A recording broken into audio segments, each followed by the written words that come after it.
Zdravejte in pozdravljeni v novi epizodi posebne serije podcasta Zgodbe iz Bolgarije. Taksist me je v vetrovni Sofiji pripeljal na obrobje mesta. Tukaj naokrog je veliko modernih poslovnih stavb. Zdaj pa sem pred tehnološkim parkom, kjer poteka festival znanosti. V stavbi, poimenovani po Johnu Atanasovu, ameriškemu znanstveniku bolgarskih korenin, ki je sodeloval tudi pri razvoju sodobnih računalnikov, je bilo navkljub nedeljskemu popodnevu zelo živahno. Dogovorjen sem bil s pobudnico festivala. Здравейте, казвам се Любов Костова и от много години се занимавам с представянето на наука. Ljubov Kostova je znana bolgarska komunikatorka znanosti, zdaj pa že 14 let vodi festival znanosti, ki gostuje po različnih bolgarskih mestih. Фестивал на науката и други събития. Dolga leta je bila direktorica British Councila v Sofiji, potem pa je po britanskem vzoru ustanovila znanstveni festival. We are the organizers of the Sofia Science Festival. Ta je zares zanimiv in bogat. S predstavitvijo aktualnih projektov so v letošnji različici v Sofijskem tehnološkem parku gostovali najboljši domači znanstveniki. Povabili pa so tudi raziskovalce iz širše regije. Med gosti pa so bili tudi kitajski, ameriški in turški znanstveniki. Skupaj je sodelovalo več kot 120 znanstvenikov in raziskovalcev, med drugim z področja arheologije, paleontologije, medicine, pa astronomije, fizike, umetne inteligence. Pripravili so večdnevni program, tako za otroke kot odrasle. Mnogi bolgarski predavatelji so prišli tudi iz tujine, saj tudi statistično dejstvo, da so znanstveno-raziskovalne razmere v Bolgariji daleč od idealnih. Država po podatkih Eurostata za raziskave in inovacije nameni samo 0,77% bruto družbenega proizvoda.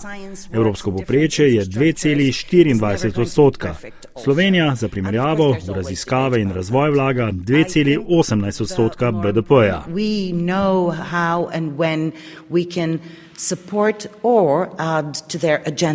Tudi Ljubov Kostova se strinja, da financiranje znanosti ni dovolj veliko.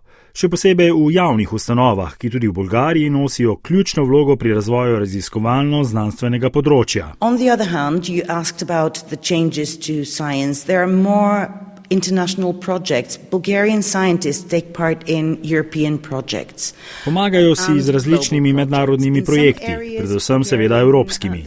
Tukaj je po besedah sogovornice Bolgarija kar uspešna. For example, the Bulgarian team at CERN has been there for 25 years now. Kot primer dobre prakse izpostavi bolgarsko raziskovalno ekipo v CERNu, ki je pripadla tudi čast zadnjega in osrednjega predavanja na letošnjem festivalu znanosti. There are leading scientists, Bulgarian scientists working in universities across the world. Številni bolgarski znanstveniki delajo po univerzah po svetu, na to so zelo ponosni. Poleg baze na Antarktiki ima Bolgarija tudi svoje satelite, sodeluje pri vesoljskih projektih, visokotehnološki industriji. Bulgaria is producing particular parts of automotive and aerospace engineering, so contributing to huge infrastructures. Sogovornica pravi, da pogreša usmerjeno državno strategijo na področju znanosti in raziskovanja, da Bolgarija deli usodo manjših držav, ki težko zagotovijo visoko financiranje, a je mogoče odlično zaseči s povezovanjem in posameznimi prebojnimi projekti. I do have to say connectedness though is good.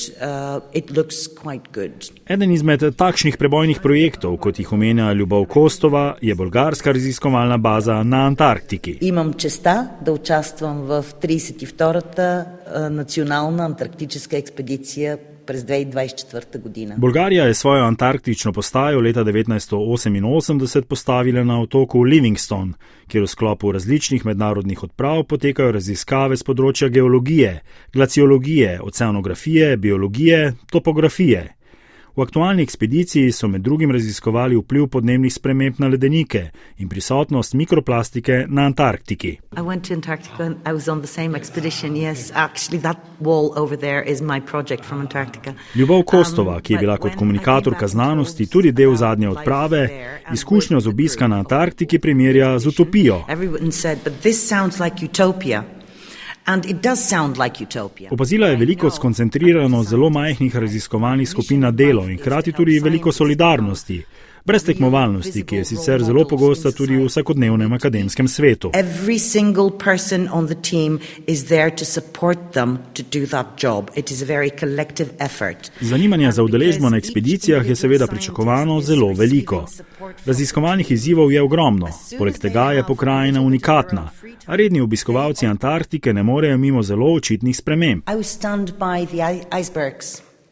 And stunned because they are both beautiful and huge and amazingly colored. Osuple so jo ledene gore, ker so neverjetno lepe in velike. Barve so neverjetne, nepredstavljivo je, koliko odtenkov lahko ima bela barva. Gore imajo 500 odtenkov bele. What I found out was how colorful white can be. So it's white, but it isn't white. It's grey, it's blue, it's yellow. Yeah, not white. Absolutely. It's not white. It's a different shade of white, 50 shades of white. Yes. Ljubov nadaljuje, kako je presunljivo, ko ti posadka ladje pove, da lani ali še pred nekaj leti ni bilo toliko ledenih gora. To pomeni, da se podnebje segreva in da so se te ledene gmote zaradi toplejšega vremena odtrgale od ledenikov. Klimatske spremembe so zelo očitne. Na Antarktiki je zaznati tudi znake globalnega onesnaževanja. Zagotovo k neokrnjenosti narave ne prispevajo niti gradnje raziskovalnih baz in vedno več turizma.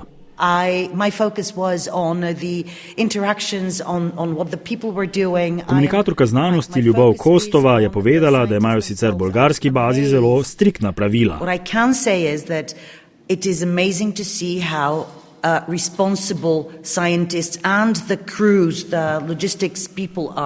Izpostavi, da je lepo videti, kako okoljsko odgovorna je raziskovalna ekipa, kako pazljive so ekipe, ki skrbijo za logistiko na Antarktiki. Pred odhodom so jih na Bolgarskem antarktičnem inštitutu jasno opozorili, da naj zelo pazljivo in racionalno izberejo kozmetiko, ki jo bodo vzeli na pot, saj ne želijo vnašati dodatne mikroplastike.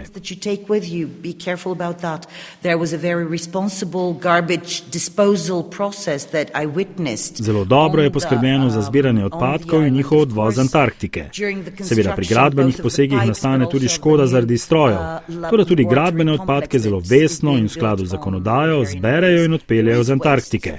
And I think that is this is the kind of behavior I would love to see replicated elsewhere. Bolgarska raziskovalna baza na Antarktiki se imenuje Sveti Kliment Ohridski in sicer po srednjeveškem, bolgarskem in makedonskem učenjaku. There is also one chapel, if I'm right, on this base. Yes, there is a chapel. There is the first building. Bolgari so na otoku, poleg nujnih objektov za raziskave in pa seveda tudi za stave, postavili še kapelico. V ekstremnih razmerah jim ne zmanjka niti smisla za humor. Zaradi malo neravne postavitve so enega izmed objektov klicali kar za šepajočega psa. This looks like a lame dog. This building, this cabin, has been recognized now as part of the legacy of the cultural legacy of Antarctica. Pri šepajočem psu je tudi uradni poštni naslov bolgarske antarktične ekspedicije. It is also where the post office of Bulgarian Antarctica is based. That's where the legal address of post Office 1090. There's a postcode 1090. Bolgarija se medtem pripravlja že na 33. polarno ekspedicijo konec leta. Tovrstne raziskave so v času podnebnih sprememb zelo pomembne. Bolgarija se tega zaveda in kot edina država v regiji izdatno financira delovanje baze na otoku Livingstone. The electricity is your own from home. It's really surreal. Thank you very much. You're more than welcome. And I really hope Slovenian scientists will join us someday. Yes. We work through the embassies and the cultural centers to bring. Poslušali ste podcast Zgodbe, drugo epizodo serije iz Bolgarije. Sem Luka Hvalc in bom vesel vaših odzivov, mnenj in tudi ocen podcasta Zgodbe, na katerega se lahko naročite v vseh aplikacijah oziroma na spletni strani Vala 202. Jaz se казвам Владимир Карафизов, na 48 godini. V naslednji epizodi bo moj sogovornik Vladimir Karafizov, 48-letni IT inženir. Deluje v zelo razvitem sektorju. Bolgarija je namreč regijsko središče za številna velika tehnološka podjetja, kar prinaša tudi pozitivne učinke zaradi vlaganj in višjih plač. В момента сме на НДК, на център на София, много популярно място. В момента има ужасно много хора.